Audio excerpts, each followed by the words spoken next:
There is something inherently unsettling about places that have witnessed horror.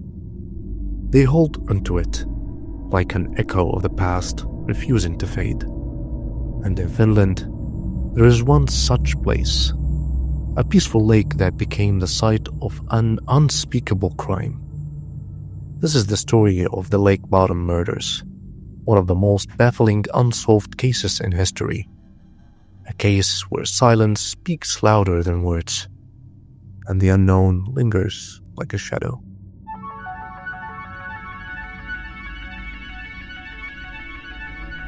On June 4th, 1960, 4 teenagers set up a camp along the shores of Lake Bodom, a picturesque lake in Finland.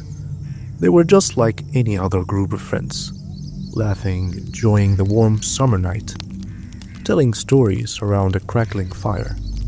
The gentle rustling of the trees, the rhythmic croaking of frogs, it all seemed so ordinary. But by dawn, the silence would be deafening. Sometimes between 4 and 6 a.m., 3 were brutally murdered inside their tent, stabbed and bludgeoned in a frenzy of violence. The 4th, Nils Gustafsson, survived with a fractured jaw, a concussion, and a deep psychological scars. But the question that has haunted investigators for over 6 decades is simple. Why? The scene was something out of a horror movie. The tent had been slashed open from the outside. A jagged wound in the fabric. Blood was everywhere, but the murder weapon was missing. No clear motive, no signs of robbery. Whoever did this didn't come for money. They came to kill. There were no fingerprints, no clear evidence pointing to a suspect, and the only person who could have witnessed the attack claimed to remember nothing. Was it trauma-induced amnesia, or was it something else? Nils was found outside the tent. His injuries were severe, but not fatal.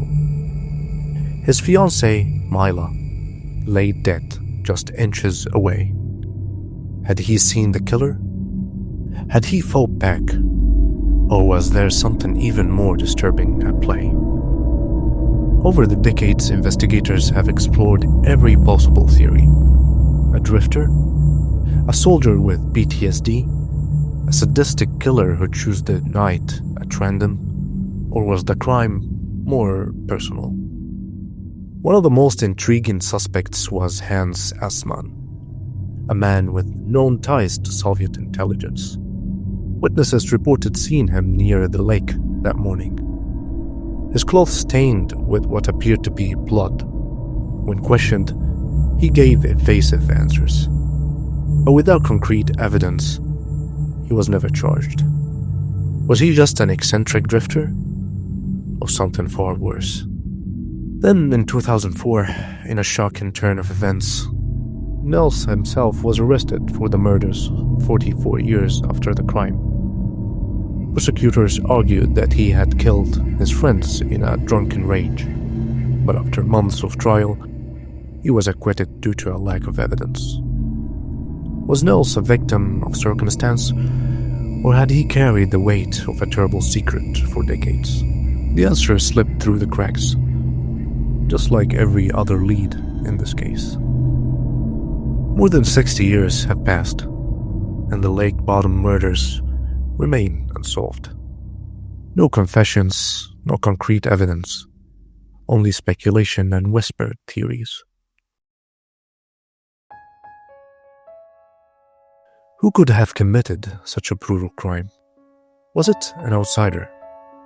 Or was the killer someone within their own group?